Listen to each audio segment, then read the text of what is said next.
E esses processos intelectuais foram os mais apressados a aderirem ao sistema.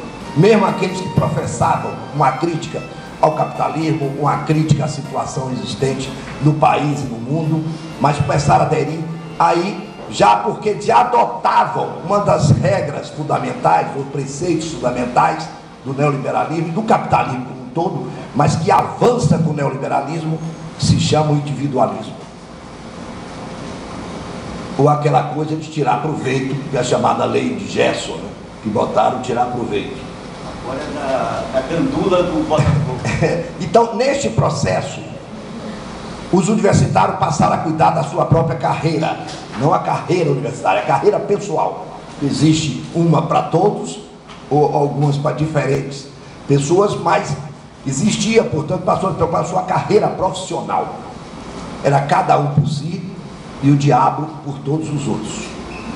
Este processo, do ponto de vista cultural, que se passou, foi acoplado à ideia de produtividade que já existia dentro do capitalismo desde antes, mas se aprofunda nessa etapa do neoliberalismo, que era a ideia da produtividade pela produtividade, aumentar a produtividade, etc. E essa categoria entra para a universidade contrapondo-se à qualidade. E aí era concorrencial. Igual às leis do mercado, também a universidade passou a viver as próprias, que eu chamaria, entre aspas, cultura do mercado, as leis do mercado, adotando para si também a competitividade. Então se fez uma competitividade, que estava aí claro, isso vai valer ponto para o meu currículo, para eu avançar. Se não vale, eu não vou, não interessa, mesmo que seja a coisa mais importante que tenha para a instituição, para todos ou para o povo brasileiro. Então, esse fenômeno era um fenômeno muito forte. Ao mesmo tempo, crescia a ideia do privatismo. Então, era a ideia de que o que era público, o que tem como gestor o Estado não presta, e o que tem como gestor o privado, e é do privado, propriedade privada, funciona às mil maravilhas.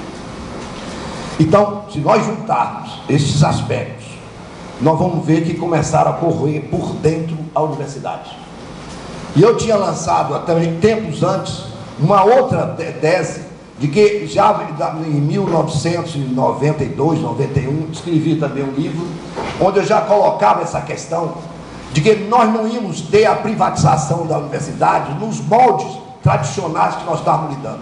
Ninguém ia vender a Universidade Federal, porque não haveria interesse de alguém comprar, porque a Universidade Federal tinha um passivo trabalhista enorme, tinha um mundo por todos esses lados, existiam em todos os cantos, e era tão grandiosa que possivelmente não seria rentável e não teria, portanto, lucro, e não teria brasileiro de classe média para cima com capacidade para pagar e preencher os espaços necessário para toda essa estrutura da universidade. Ou seja, não havia interesse de compra da universidade, por mais que pudesse existir interesse de venda, mas ela não se concretizava.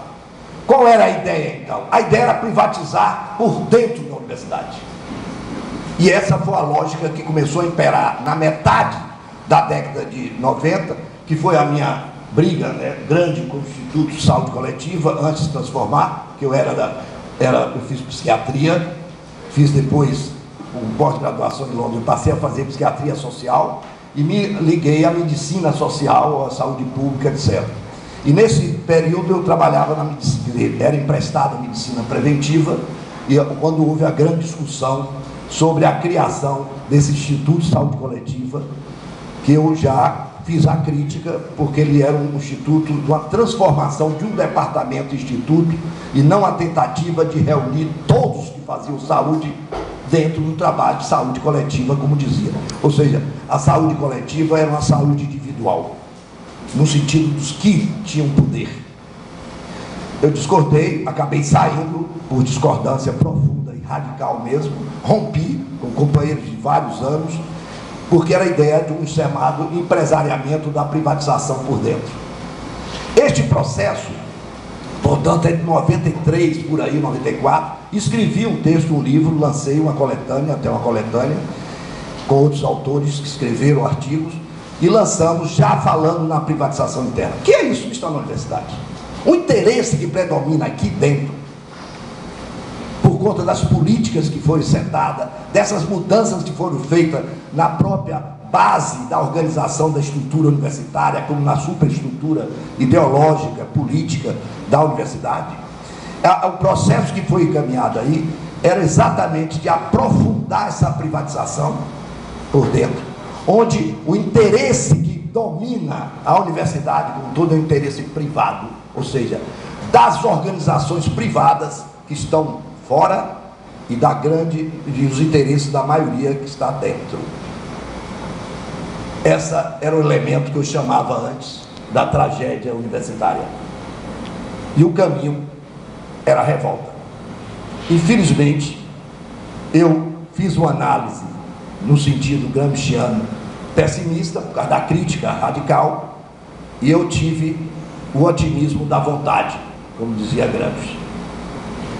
Eu errei no otimismo da vontade. E continua a minha análise correta, pelo menos do meu ponto de vista, sobre a universidade, perdura até hoje. Todos esses elementos que eu apontei lá em 2005, quando publiquei o livro. Mas eu esperava mais cedo essa vontade, otimismo da vontade, que eu pudesse compartilhar.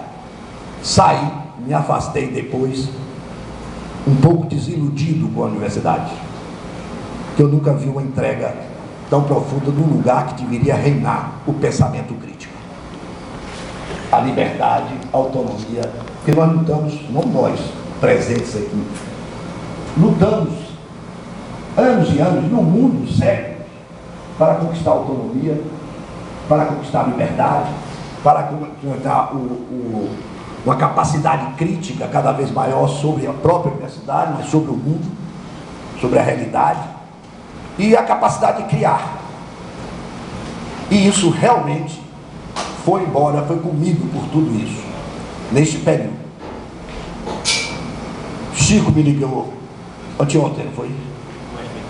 Terça-feira, pedindo que eu viesse fazer uma palestra sobre a conjuntura universitária. Eu hesitei segundos, mas depois vi, não, o meu papel é reencontrar algo que me anime também, sobre a universidade, não sobre a vida. Eu continuo lutando, fazendo palestra, debatendo com o MST, com o CPT, com vários movimentos sociais, Brasil afora. 2 anos eu estou parando, porque eu estou incluindo em outra área de trabalho, né? Trabalho, remunerar trabalho junto a populações. Mas a minha questão era que eu precisava desse reencontro, até para sentir. Vejo, devo comunicar a todos que eu me desfiliei do sindicato, depois de tantos anos pagando e não vendo nada, que eu acho que é uma vergonha, é um negócio terrível, e eu me indignei a tal ponto que eu digo, eu vou me desfiliar, não estou vendo a curto prazo uma situação e não vou me submeter a pagar para uma coisa tão abominável que se tornou esse sindicato. Ou seja, um braço direito de péssima qualidade para o poder da reitoria. E aí era o silêncio na universidade, a falta de discussão, a falta disso, a falta daquilo, a capacidade de mobilizar, até que parece, eu não sei, me dá a impressão de fora que terminou. Que eu não vi mais nada, nem ninguém mais falar de nada. Surge a palavra sindical quando eu vejo a oposição sindical, o movimento em luta, né? A PUB luta. E este processo me interessou a voltar e eu pago para ver todas as coisas hoje em dia. E quando o Chico, em nome do movimento, chamou para eu fazer essa palestra. Então, esse é um reencontro. Eu vou tentar trabalhar com minha crítica um pouco dura e vou tentar trabalhar com a perspectiva futura. Mesmo estando à distância, corro risco, porque eu estou dentro da universidade há alguns anos, convivo com muitos universitários, troco ideia, basicamente fazendo crítica a eles, amigos meus, que também muitos recuaram, né? Então, neste processo, eu vou trazer, até por conta, eu preciso reencontrar com essa juventude.